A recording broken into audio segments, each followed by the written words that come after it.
Welcome back to the Alex Jones Show. I'm David Knight, and that was Alex's report, which is now up. Digital slave currency. That's on the Alex Jones channel on YouTube. You can see that, pass that around to people. And as Alex pointed out in that report, where he's talking about how they're setting up checkpoints now, as he had predicted years and years ago in that very first documentary, setting up checkpoints at airports, on highways, getting people's identity. It's a point of control. That's what transportation is. It's a very important control node for the government. They always seek to control the transportation. And, of course, there are parallels to, as he said, being house arrest and being taken out of the Internet with a 3 strikes and you're out type of policy. But you could be under house arrest literally if they shut down your ability to move around. And that was what I was talking about just before his report, and that is the coming of the computer-driven, government-controlled cars. They like to call them self-driving cars. Now, we have self-driving cars now. They're going to be driven by computers, and if you think they're going to be safer, then you've never experienced the blue screen of death, or you've never used Google Map apps or Apple Map apps to know that they don't always get you where you want to go. But, of course, even Obama wants to cut down even that access. See, if you use that as a human, you're dangerous. So one of the ways that they're going to control, they're going to push us into this transportation control, is they're going to ban humans from being able to drive cars by high insurance rates by saying that you can't use navigation. You can only have navigation there if the computer's doing it. They'll constantly monitor where you are. They'll be able to restrict where you go, when you go, maybe restrict your travel completely if you're somebody that they want to put under house arrest. A very dangerous thing, and it is much, much closer than you think. The beginning of this year, there were a lot of articles saying that, well, the technology is here. We've got all the major car companies with self-driving cars, but they have to have somebody sitting in the seat to take control of the steering wheel. They said the real hurdles, the real obstacles are legal obstacles. And so what we saw was in April, very quickly, the European Union, as well as, of course, California, removed these legal restrictions, saying they're going to allow, starting next year, it's a race between the European car companies and the American car companies and Google as to who can produce the first, quote-unquote, self-driving cars. Now, Google has put out a little clown car that doesn't have a brake pedal, doesn't have a gas pedal, doesn't have a steering wheel. You just get in it, and I guess it's got a control panel where you tell it where you want to go. They've put that out as a demo. That's their vision of the future. And, of course, the other part of their vision of the future is to completely remake the economy with just a few people controlling everything. A kind of neo-feudalism. That's what I believe is behind this. It's neo-feudalism for the corporations that are in bed with the government, and of course the government gets to exercise complete control. I think it's kind of betrayed in the name and the quotes of the CEO from Uber when he says, we're going to get beyond the idea of individual car ownership. We're going to stop viewing cars as some hardware that is individually owned, and it's going to be community-controlled vehicles. It's a very dangerous thing. They're going to sell it to you as safety. They always sell you safety and security. But you know what? When you give up your freedom, when you give up your liberty, when you live in a controlled state, you're not free. They're going to make humans more dependent, more helpless, and more controlled with this transportation method. And coming in 3 to 5 years, what you're going to see is these people who are now fighting Uber because they want to have taxi cab companies or they want to have jitney companies or they're in the transportation industry, they're going to lose their jobs. It's going to be massive displacement when they start self-driving the trucks.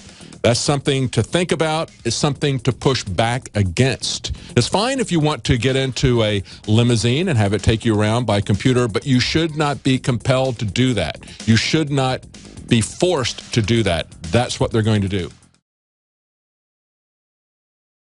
Hi, I'm Shane Steiner.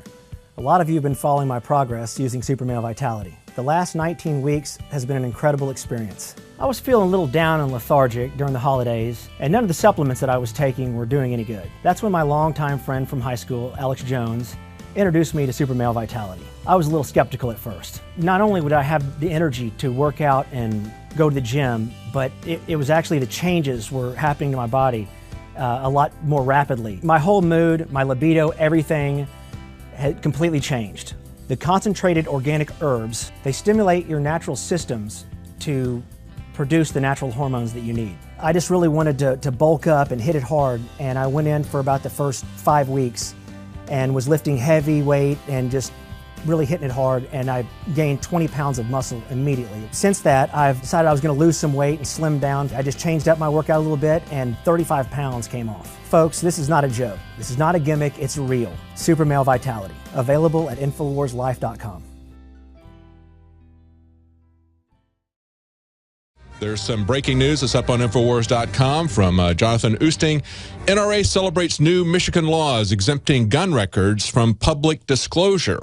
Now, the interesting thing about this is that when you compare it to the other article that's another article up on Infowars.com from Mikhail Phelan, where the SWAT team in Massachusetts is refusing a Freedom of Information request from the ACLU saying, we're a private organization. We're not going to give you any statistics about what we do or how often we do it, and totally closing them off. And to which the ACLU said, well, if you are truly a private organization, then you're breaking the law.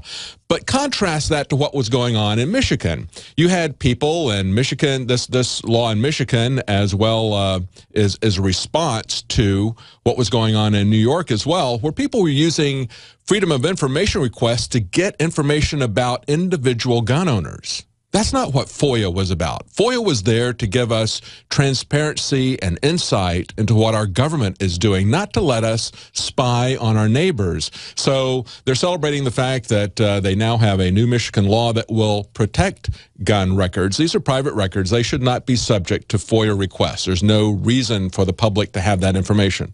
If you look at that article, there's a great picture on there of a gun done by somebody named Travis Knight, my son. I think it's a great picture. Now, Gerald is going to be joining us in just a little bit, Gerald Salenti. And, of course, yesterday we had some economic revision. You know, they love to revise these economic numbers as they go along. They give us one number, and then the next quarter they say, well, you know, it was actually worse than we thought, but now it's improving. Well, this was a major revision. An article that's up on Infowars.com says the U.S. economy has collapsed. This is a monstrous negative revision. We're not talking about a recession. We're talking about a collapse, and that's by Max Slavo. Now, other people have reported on this. We've got Market Watch saying the economy stumbles and a first quarter historic fall. They say the 2.9% drop in GDP is the biggest during economic expansion since World War II. That kind of puts it in perspective. We see another one here from Bloomberg. They say, well, it's the most in 5 years. You know, you can pick your points to try to make it read any way you want to. But then, of course, Obama wants it to look as though it's anybody's fault but his own. And this is an article from thefederalist.com. They say the economy tanked last quarter and it's everybody's fault but Obama. And they point out how the liberal organizations like Think Progress and, of course, Huffington Post will come in and say, hey, it was good that things didn't fall as much as we thought because, and one of the reasons is because healthcare spending is on the rise. That's a good thing. And as he points out in this article, he said, hey, I thought Obamacare was supposed to reduce our healthcare costs. Of course it wasn't. It was there to make profits for the insurance companies that wrote it. And then, of course, this tweet from Huffington Post, Obamacare just saved the economy from contraction. But then they find out that it's not 1% decline, but it's now a 3% decline. So now they've got to find a cause. Well, guess what? The cause was the weather. It was the winter, you know. It was a very cold winter. And, of course, MarketWatch.com picks up on that. They said the cold weather cost the U.S. economy about $15 billion, maybe. And they're a little bit skeptical because this is a yet another revision. And, of course, there are many other factors.